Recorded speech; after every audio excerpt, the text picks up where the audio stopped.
একজন লোক একদিন ঘুম থেকে উঠে দেখে তার শরীর দুটো ভাগে বিভক্ত হয়ে গেছে। তার নিচের অংশ মানে পা তার জিনিসপত্র গুছিয়ে নিয়ে বাড়ি থেকে চলে গেছে। পিছন ফিরেও তাকায়নি, কারণ লোকটি ছিল একজন ঘরকুনো। সারাদিন শুধু ঘরে বসে খাওয়া দাওয়া আর গেম খেলে সময় নষ্ট করত। এতে তার পা তার উপর বিরক্ত হয়ে যায় এবং শেষ পর্যন্ত বাড়ি ছেড়ে চলে যায়। পা, যাকে আমরা লেগ ব্রো বলবো, সে ছিল খুবই সোশ্যাল। সে বাড়ি গিয়ে নাচানাচি করতে পছন্দ করত অথবা সৈকতে গিয়ে লোকজনকে ভয় দেখাতে। লোকটি ছাড়া লেগ ব্রোর জীবন ছিল খুবই স্বাধীন এবং আনন্দময়। কিন্তু লেগ ব্রো ছাড়া লোকটির জীবন একদম বিশৃঙ্খল হয়ে পড়ে। সে কোনো কাজই ঠিকমতো করতে পারত না, এমনকি টয়লেটে যেতেও তার অনেক সমস্যা হতো। লেগ ব্রোকে ফিরে পেতে লোকটি একজন ইমোশনাল এক্সপার্টকে অনেক টাকা দিয়ে ডাকে যাতে লেগ ব্রো ফিরে আসে। কিন্তু লেগ ব্রো তার প্রস্তাব প্রত্যাখ্যান করে এবং চলে যায়। এরপর থেকে লোকটি যখনই লেগ ব্রোর কথা মনে করত, তখন সে লেগ ব্রোর পরা প্যান্টটি সামনে রাখত, যেন মনে হয় লেগ ব্রো কখনোই যায়নি। অন্যদিকে লেগ ব্রো লোকটিকে ছাড়া পুরোপুরি মুক্ত হয়ে যায়।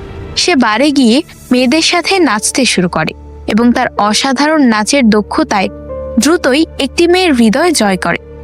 কিন্তু এতে অন্যরা ঈর্ষান্বিত হয়ে পড়ে। দুটি গুন্ডা লেগ ব্রোকে শিক্ষা দিতে চায়।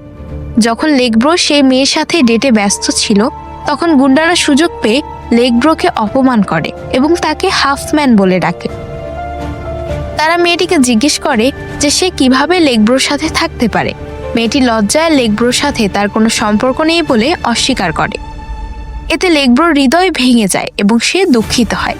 এই দৃশ্য লোকটি দেখে ফেলে।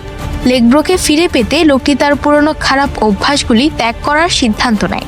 সে প্রতিদিন নিয়মিত ব্যায়াম শুরু করে এবং তার কঠোর পরিশ্রমের ফলে সে অতিরিক্ত ওজন কমিয়ে ফিট হয়ে যায়। এরপর সে বাড়ি গিয়ে সে মেয়েটিকে খুঁজে বের করে এবং গুন্ডাদের শাস্তি দেয়। লোকটি মেয়েটিকে বাড়িতে নিয়ে যায় এবং লেগ ব্রোর সাথে তার কথা মেয়েটিকে বলে। মেয়েটিও লেগ ব্রোকে কষ্ট দেওয়ার জন্য অনুতপ্ত হয় এবং লেগ ব্রোকে ফিরে পেতে লোকটির সাহায্য করতে রাজি হয়। পরের দিন লেগ ব্রো সৈকতে হাঁটতে গিয়ে লোকটি এবং মেয়েটিকে একসাথে দেখে। তারা খুব ঘনিষ্ঠভাবে থাকছে, এমনকি একই সাথে চা পান করছে। এতে লেগ ব্রো খুবই রেগে যায় এবং চলে যেতে চায়, কিন্তু সে যেখানেই যায় সেখানেই তাদেরকে একসাথে দেখতে পায়। শেষ পর্যন্ত লেগ ব্রো তার জিনিসপত্র নিয়ে ফিরে আসে এবং লোকটির সাথে আবার বন্ধুত্ব করে।